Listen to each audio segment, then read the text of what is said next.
تین باتوں کی رعایت کر کے جب نصیحت کریں گے تو اللہ پاک ان نصیحتوں کو ضائع نہیں کرتے۔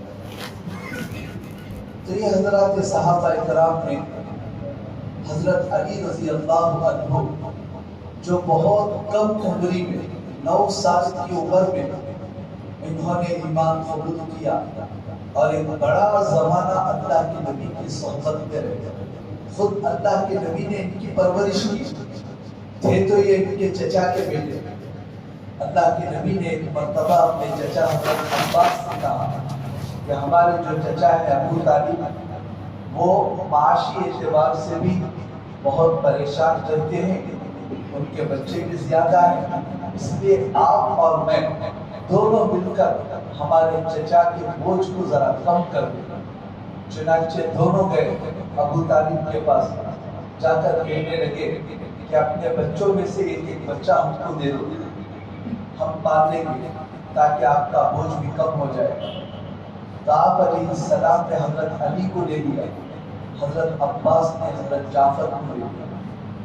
تو اللہ کے نبی کے پاس بچپن سے پلے بڑے سب پرورش ہونے کی اللہ کے نبی 9 سال کی عمر میں انہوں نے ایمان قبول کیا۔ علم کا دروازہ ان کو کہا گیا، ان کی باتیں بڑی گہری باتیں ہیں، بڑی نصیحت کام والی باتیں ہیں۔ اللہ کرے، اللہ سے دعا کرے کہ اللہ ہم سب کو ان باتوں پر عمل کرنے کی توفیق عطا فرمائے۔ حضرت علی نصیحت کر رہے ہیں حضرت عمر کو۔ حضرت عمر ان سے بڑے ہیں، عمر میں بھی، مرتبے میں بھی، مقام میں بھی بہت بڑے ہیں، لیکن بڑے ہونے کے باوجود اپنے سے چھوٹے کے پاس جا کر درخواست کی، اذنی یا ابا الحسن، اے حسن کے باپ مجھے کچھ نصیحت کیجیے۔ دیکھیے صحابہ کرام کی عادت، بڑے ہونے کے باوجود بھی اپنے آپ کو محتاج سمجھتے تھے۔ یہ نہیں کہ میں بڑا ہوں مجھے کیا ضرورت ہے، میں نصیحت تو نئے آدمیوں کو ہو جاتی ہے، نصیحت تو نئے ساتھیوں کی ہے، میں پرانا ہوں مجھے کیا ضرورت ہے۔ کئی مرتبہ دیکھنے میں آیا جب کسی جماعت کے ساتھ ہمارے ایسے ساتھی آتے ہیں جن کا زیادہ وقت لگا رہتا ہے تو وہ کہتے ہیں کہ آپ ذرا ہمارے نئے ساتھی ہیں ان کو نصیحت کریں، یہ کہہ کر نصیحت کو بٹھاتے ہیں اور خود اٹھ جاتے ہیں اور یہ نہیں سمجھتے کہ میں ان کا محتاج ہوں نصیحت۔ تو اپنے آپ کو کسی محتاج نصیحت کا محتاج نہیں سمجھنا بہت خطرے کی بات ہے۔ اللہ پاک جو ہے اس وقت تک بندے کو علم دیتے رہتے ہیں جب تک دل میں طلب کرتا ہے۔ جب بے نیازی ظاہر کرتا ہے تو بس علم کا دروازہ بند ہو جاتا ہے، اللہ اسے نہیں دیتے۔ وہ کہاں ہے، بس 20 سال کے ہو جاؤ، 25 سال کے ہو جاؤ، بس وہیں پر رہتا ہے، علم نہیں بڑھتا۔ طلب کے اوپر چاہے چھوٹا ہو چاہے بڑا ہو، چاہے نیا ہو چاہے پرانا ہو، ہر کوئی دین کی بات کا محتاج ہے، طالب بن کر سنے تب فائدہ ہوگا۔ تو یہ حضرت عمر رضی اللہ عنہ اتنی بڑی شخصیت اپنے سے کم حضرت علی کے پاس جا کر درخواست کر رہے ہیں کہ علی مجھے کچھ نصیحت کیجیے۔ تو وہ بھی عاجزی نہیں کیے کہ نہیں آپ تو بڑے ہیں، میں چھوٹا آپ سے کیا کروں۔ اللہ کے رسول صلی اللہ علیہ وسلم نے ایک حدیث پاک میں بیان فرمایا کہ ایک مسلمان کے 6 حقوق ہیں، اس میں سے ایک حق یہ بھی ہے کہ اگر کوئی نصیحت کی درخواست کرے تو اس کو نصیحت کرتے ہیں، یہ بھی مسلمان کا حق ہے۔ باقی میں چھوٹا ہوں یا بڑا ہوں، میں کمزور ہوں یا طاقت والا ہوں تو اللہ جانتا ہے، دن کے حق اللہ بہتر جانتا ہے۔ باقی کوئی نصیحت درخواست کر رہا ہے تو کر دے، یہ بھی ایک حق ہے۔ تو حضرت عمر نے پوچھا تو فوراً حضرت علی نصیحت کرنے لگے، بڑی پیاری نصیحت ان کو کی۔ کہا کہ آپ اپنے یقین کو شک کے اندر تبدیل مت کیجیے، جو بات یقین ہے وہ یقینی ہے، موت یقینی ہے، روزی یقینی ہے، عزت یقینی ہے، اعمال کے اوپر جو چیزیں یقینی ہیں اس کو کبھی بھی شک کے اندر تبدیل مت کیجیے۔ یعنی مطلب یہ ہے کہ روزی وہ تو اللہ نے لکھ دی ہے، جب ہم ماں کے پیٹ میں تھے کتنا کھائے گا، کہاں سے کھائے گا، اللہ نے طے کر دیا ہے۔ اب اس روزی کو کمانے کے لیے اتنی محنت، اتنی کوشش کہ نہ تو نماز کا کوئی اہتمام، نہ رسول کے باتوں کا کوئی اہتمام، دن رات ایسا بھلا کر اس کے پیچھے ایسا نہ پڑ جائے کہ دیکھنے والے کو شک پیدا ہو جائے کہ شاید اسے اللہ کے وعدے کا یقین نہ ہو۔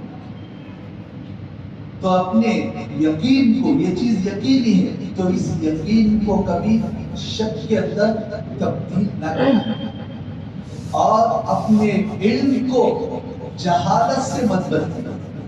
اپنے علم کو جہالت سے مت بدلیں، مطلب یہ ہے کہ جو تمہیں معلوم ہے اس پر عمل کرو۔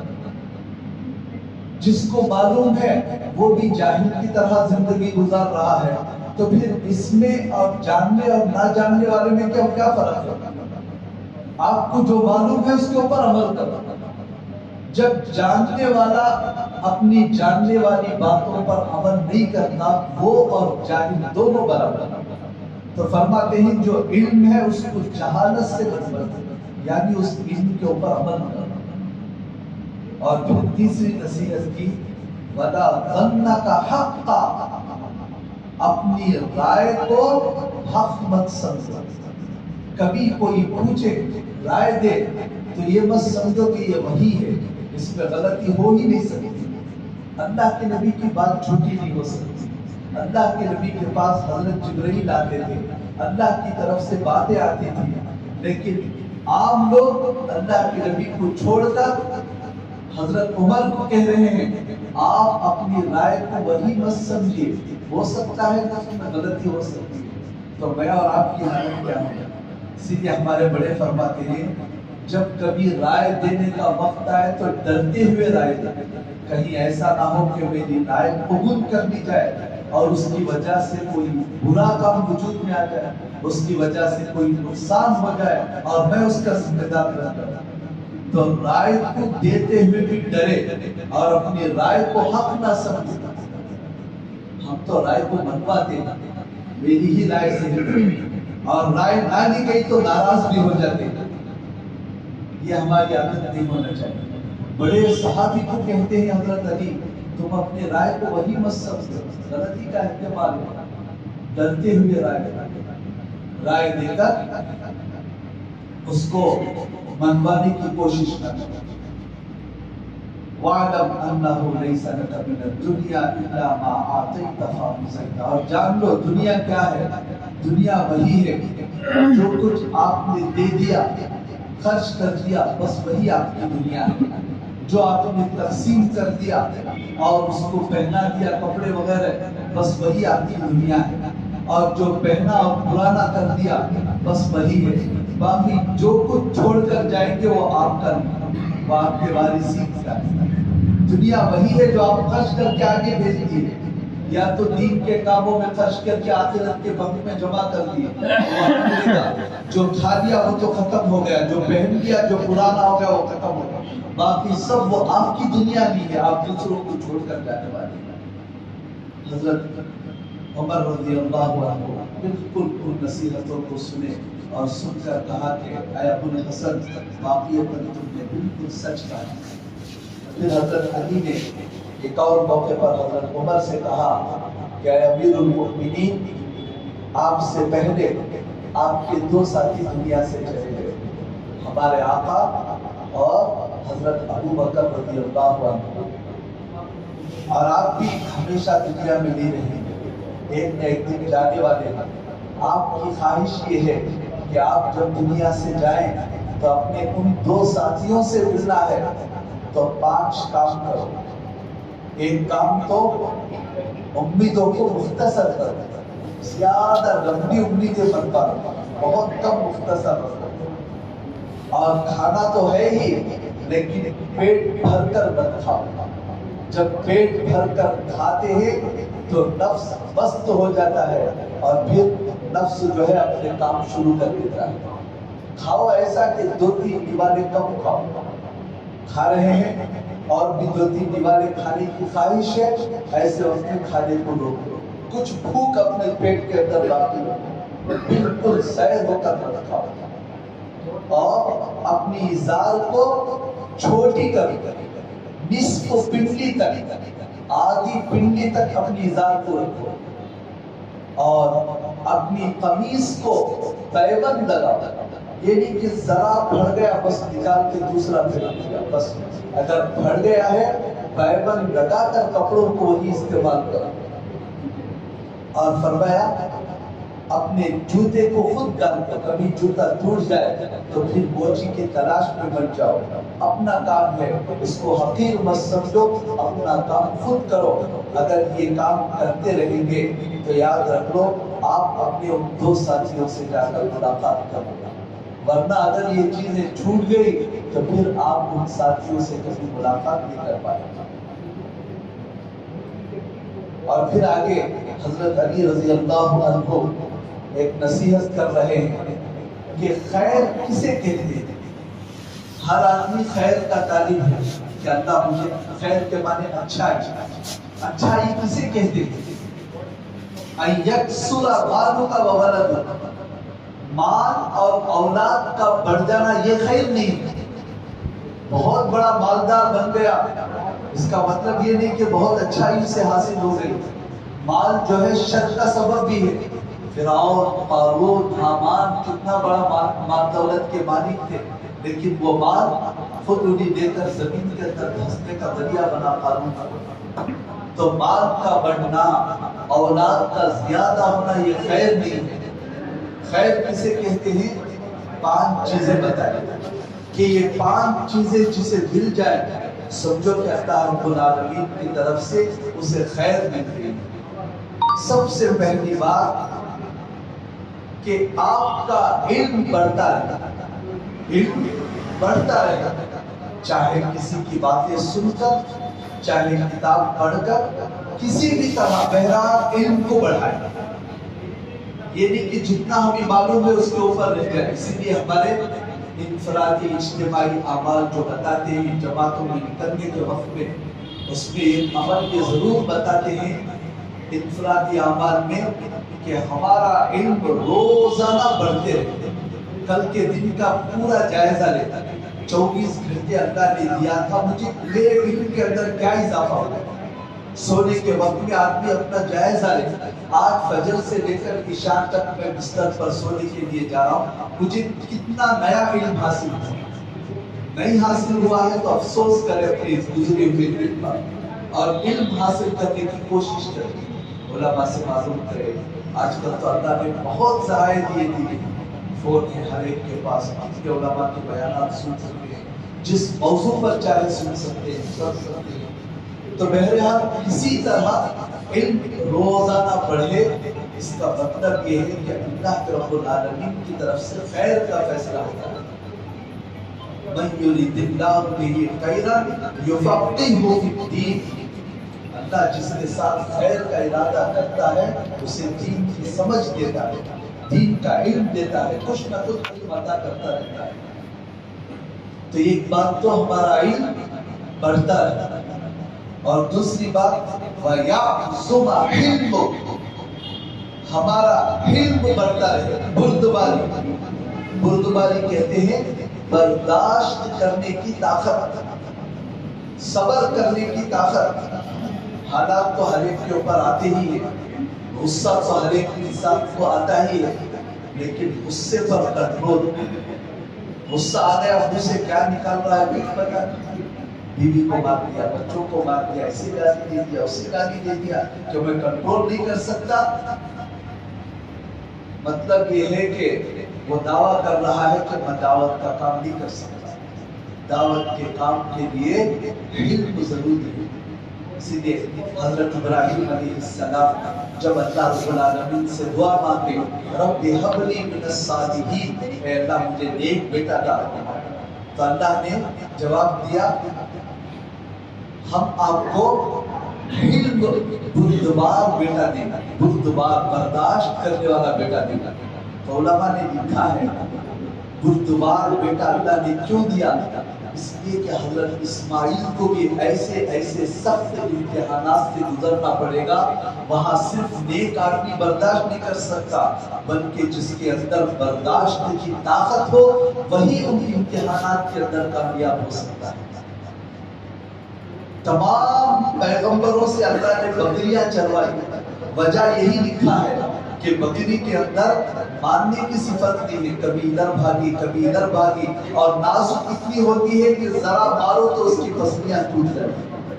اس کو چراتے چراتے چراتے برداشت کی قوت پیغمبروں کے اندر پیدا ہو تاکہ امت کو سنبھالنے کی صفت آ جائے۔ اس لیے فرمایا کہ اللہ جس کو برداشت کی طاقت دیتے ہیں، مطلب یہ ہے کہ اللہ نے اسے خیر کا فیصلہ کیا ہے، اور جس کے اندر یہ طاقت نہیں ہے بہت ڈرنے کی ضرورت ہے۔ ایسا آدمی کبھی دین کی محنت نہیں کر سکتا۔ برداشت کا مزاج ہونا چاہیے، صبر کرنا چاہیے۔ اور تیسری بات بتائی کہ جسے اللہ رب العالمین کی طرف سے خیر ملتی ہے وہ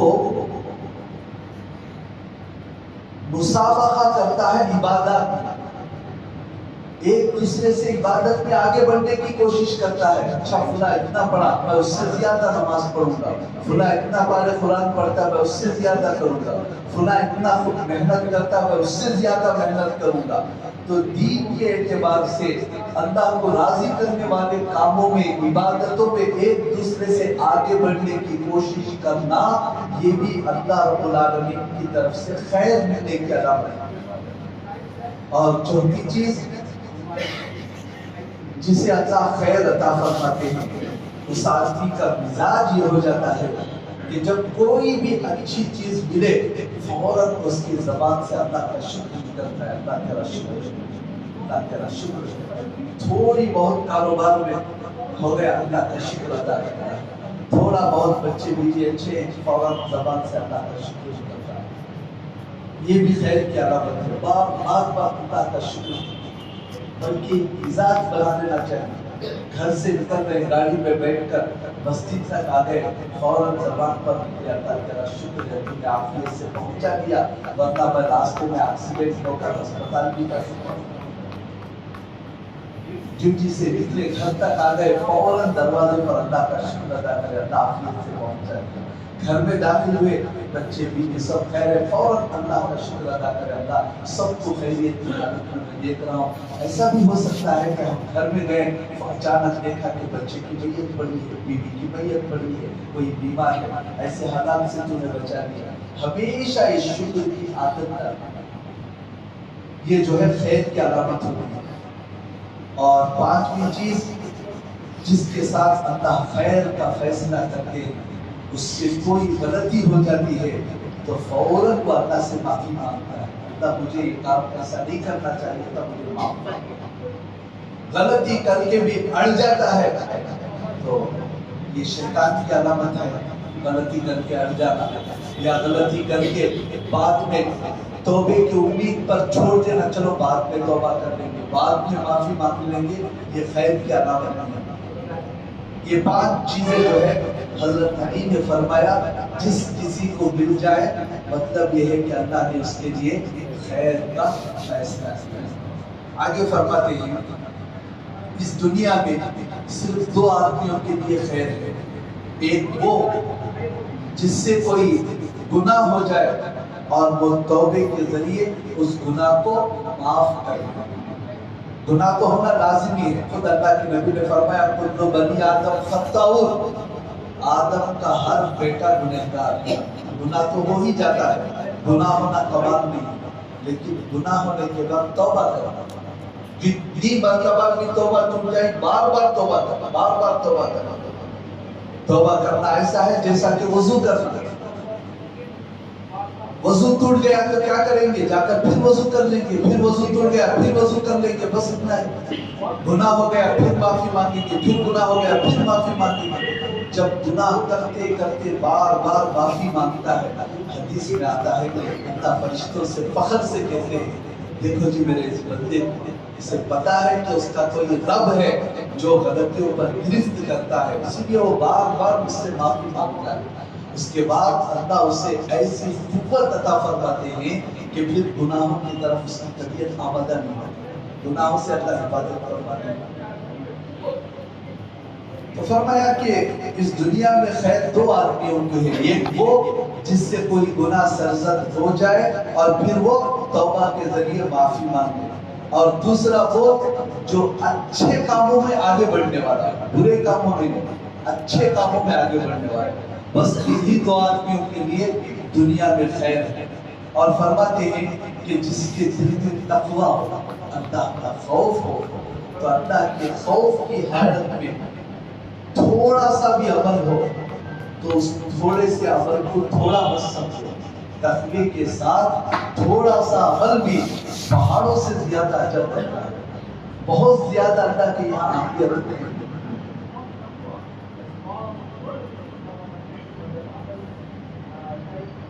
فرماتے ہیں کہ آخر عمر میں ابن ملجم ایک یہودی حضرت علی رضی اللہ عنہ کو برچھا مارا، جس کی وجہ سے ان کا انتقال ہو گیا۔ تو جب برچھا مارا، آخری وقت تھا، خون بہ رہا تھا، سب سمجھ لیے کہ اب آخری وقت ہے، حضرت علی دنیا میں رہنے والے نہیں ہیں۔ تو ایسے وقت میں حضرت حسن رضی اللہ عنہ جو حضرت علی کے بیٹے ہیں، حضرت علی کے پاس بیٹھ کر رو رہے ہیں۔ تو باپ نے پوچھا کہ بیٹے کیوں رو رہے ہو؟ بیٹے نے کہا کہ ابا جان میں کیوں نہ رو، آپ کے آخرت کا یہ پہلا دن ہے اور دنیا کا آخری دن ہے، آج میں نہ رو تو کب روؤں گا، رونا تو آ رہا ہے۔ تو حضرت علی نے کہا کہ چھوڑ دو، رونے کو بند کرو اور بند کر کے میری باتیں سنو، 4 اور 4 8 نصیحتیں کر رہا ہوں، ان پر عمل کر لو، ان کے ساتھ تم دنیا میں جب تک رہو گے، جو بھی عمل کرتے رہو گے، کبھی بھی تمہارے اوپر کوئی پریشانی نہیں آئے، کبھی کوئی مصیبت تمہیں نہیں پہنچے گی۔ یہ 8 باتوں کے اوپر عمل کرو۔ کیا 8 باتیں ہیں؟ کہا کہ سب سے بڑی مالداری عقل مند، یعنی کسی کو اللہ عقل سلیم عطا فرمائے، اچھی عقل دے، سمجھ لو کہ بہت بڑی دولت اللہ نے دے دی۔ عقل مندی کا ملنا سب سے بڑی دولت ہے۔ اور دوسری بات فرمائی، سب سے بڑے فقر و فاقہ وہ بے وقوفی، صحیح عقل نہیں ملنا، یہ سب سے بڑی فقیری ہے۔ اور تیسری بات فرمائی، سب سے زیادہ ڈرنے والی چیز عجب ہے۔ عجب کہتے ہیں اپنے آپ کو اچھا سمجھنا، دوسروں کو حقیر سمجھنا، یہ تو کبر ہے۔ دوسروں کو غلط سمجھنا، انکار کرنا اور دوسروں کو ایک دم حقیر کرنا، یہ تو کبر ہے۔ اپنے آپ کو اچھا سمجھنا، اپنے عمل کو اچھا سمجھنا، اسے کہتے ہیں عجب، خود پسندی۔ اس سے بھی منع فرمایا، کیونکہ خود پسندی تکبر کی پہلی سیڑھی ہے۔ سب سے پہلے آدمی اپنے آپ کو اچھا دکھتا ہے، اپنے اعمال اچھے نظر آتے ہیں، اور پھر دوسرے نمبر پر دوسروں کے اعمال خراب دکھائی دیتے ہیں، دوسروں کے عیب دکھائی دینا شروع کرتے ہیں۔ دیکھو یہ کیسا کر رہا ہے، میں تو ایسا نہیں کیا۔ تو عجب سے بچایا اور کہا کہ خود پسندی یہ صرف اللہ کے لیے مناسب ہے، اللہ کے لیے لائق ہے۔ جو کام کرے اچھا کام کرنے والا صرف اللہ ہے۔ ہم بعض مرتبہ خراب کام کرتے رہتے ہیں لیکن ہماری آنکھوں کو اچھا دکھتا رہتا ہے۔ اس لیے فرمایا کہ عجب سے بچو، اور سب سے زیادہ ڈرنے والی چیز ہے، بلکہ اپنے اندر کوئی خوبی دیکھو تو اللہ کی تعریف کرو کہ یا اللہ یہ میری ذاتی کوئی خوبی نہیں ہے، بس تیرا دین ہے، تیری توفیق ہے، تیری ستاری ہے، تو نے پردہ ڈال کے رکھا ہے، ورنہ یہ چیز میرے اندر پیدا ہونے والی ہے۔ اور چوتھی بات فرمایا، سب سے بہترین عزت اچھے اخلاق والے، جس کے اچھے اخلاق میں اچھی عزت ملتی ہے، اور اخلاق خراب ہو گئے سمجھو کہ پھر عزت میں مٹی کے اندر مل جائے۔ تو حضرت علی نے کہا، حضرت علی نے جب یہ 4 نصیحتیں کی تو حضرت حسن نے کہا اے ابا جان میں ان 4 نصیحتوں کو یاد کر دیا ہوں، میں اس کے اوپر عمل کروں گا، اب باقی 4 باتیں اور کیا ہے بتائیے۔ کہا کہ 4 آدمیوں سے کبھی دوستی مت کرو۔ کتنے آدمیوں سے؟ 4 آدمیوں کبھی دوستی مت کرو۔ ایک تو بے وقوف سے دوستی مت کرو، اس لیے کہ وہ بے وقوف تم کو نفع پہنچانا چاہے گا مگر اپنی بے وقوفی کی وجہ سے تم کو نقصان پہنچائے گا۔ اور دوسرا فرمایا کسی جھوٹے سے دوستی مت کرو۔ جھوٹا آدمی جب جھوٹی بات نکالتا ہے تو اس کی بدبو سے 1 میل دور فرشتے بھاگ جاتے ہیں۔ مومن کبھی جھوٹا نہیں ہو سکتا، اور جھوٹے آدمی کی دوستی دشمن کو قریب کر دیتی ہے اور قریب کے دوستوں کے اندر پھوٹ پیدا کر کے دوری پیدا کر دیتی ہے۔ جھوٹا آدمی کیا کرتا ہے؟ دوستوں کے اندر دشمنی ڈال دیتا ہے اور دشمنوں کو جو جس سے نقصان ہوتا ہے ان کو لگا کر دوست بنا کر بتا دیتا ہے۔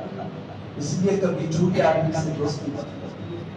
اور تیسری بات فرمایا کبھی بخیل سے دوستی مت کرو۔ بخیل کہتے ہیں جہاں واقعتاً خرچ کرنے کی جگہ ہے، ایسے جگہ خرچ کرنے سے روکنے والے کو بخیل کہتے ہیں۔ جب جی چاہے بیکار خرچ کرنے کو فضول خرچی کہتے ہیں، اس سے تو شریعت میں منع ہے۔ جہاں خرچ کرنے کا مقام ہے وہاں بھی خرچ کرنے میں کنجوسی کرے تو اسے کہتے ہیں بخیل۔ ایسے بخیل آدمی سے دوستی مت کرو، کیونکہ بخیل آدمی جب اس کی سخت ضرورت ہوگی تمہیں، ایسے وقت میں وہ تمہیں ہاتھ دے دے گا، تمہاری مدد نہیں کرے گا۔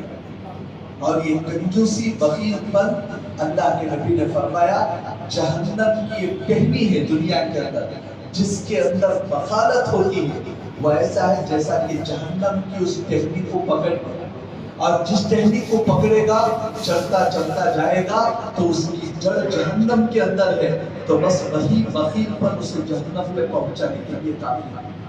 اس لیے فرمایا کہ کبھی بخیل سے دوستی مت کرو۔ اور چوتھا فرمایا کسی فاجر سے دوستی مت کرو۔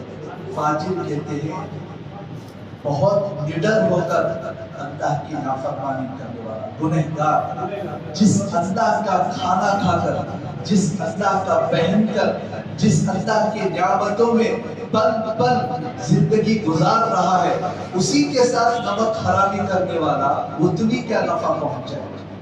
ایسا فاجر آدمی معمولی سی نفع کے لیے کبھی تمہیں بیچ دے، اس لیے کبھی بھی فاجر سے دوستی مت کرو۔ یہ 8 باتیں حضرت علی نے فرمائی۔ اور آخری نصیحت بڑی زبردست نصیحت حضرت علی کی، فرماتے ہیں لا تنظر الى من قال وانظر الى ما قال۔ جب بھی کوئی کہہ رہا ہے یہ مت دیکھو کہ کون کہہ رہا ہے، یہ دیکھو کہ کیا کہہ رہا ہے۔ کون کہہ رہا ہے یہ مت دیکھو، کیا کہہ رہا ہے۔ اگر صحیح بات ہے کہنے والا کوئی بھی ہو اس کی بات کر چلنا، اگر غلط بات ہے کہنے والا کوئی بھی ہو اٹھا کر پھینکنا، چاہے وہ بڑا عالم ہو، چاہے وہ اپنا شیخ ہو، چاہے وہ ماں باپ ہو۔ اللہ کے نبی نے صاف بتا دیا لا طاعت لمخلوق فی معصیت الخالق۔ اللہ کی نافرمانی کسی مخلوق کی اطاعت جائز نہیں۔ اللہ کی نافرمانی کا حکم کوئی دے رہا ہے تو کسی مخلوق کی بات ہم نہیں مانیں گے، چاہے کہنے والا کوئی بھی ہو، ملک کا بڑا بادشاہ ہو یا دنیا کا بادشاہ ہو، کسی مقام و مرتبے کا ہو، اس کی بات اللہ کے حکم کے خلاف، نبی کے حکم کے خلاف، شریعت کے خلاف بات ہے، ہم اس کی بات کو نہیں مانیں گے۔ یہی بات حضرت علی کہتے ہیں جو بھی کہہ رہا ہو، کون کہہ رہا ہے یہ مت دیکھو، کیا کہہ رہا ہے سنو، صحیح بات ہے بس مان لو، غلط بات ہے اٹھا کر غلطی کی ٹوپی اس کی بات لینے کے بعد۔ اللہ ہم سب کو عمل کی توفیق۔ الحمدللہ رب العالمین۔ خالدا اللهم لا احصي ثناء عليك انت كما اثنيت على نفسك اللهم صل على محمد وانزله المقعد المقرب عندك يوم القيامه اللهم انا ندعوك الله وندعوك الرحمن وندعوك البر الرحيم وندعوك باسمائك الحسنى كلها ما علمنا منه وما لم نعلم ان تغفر لنا وترحمنا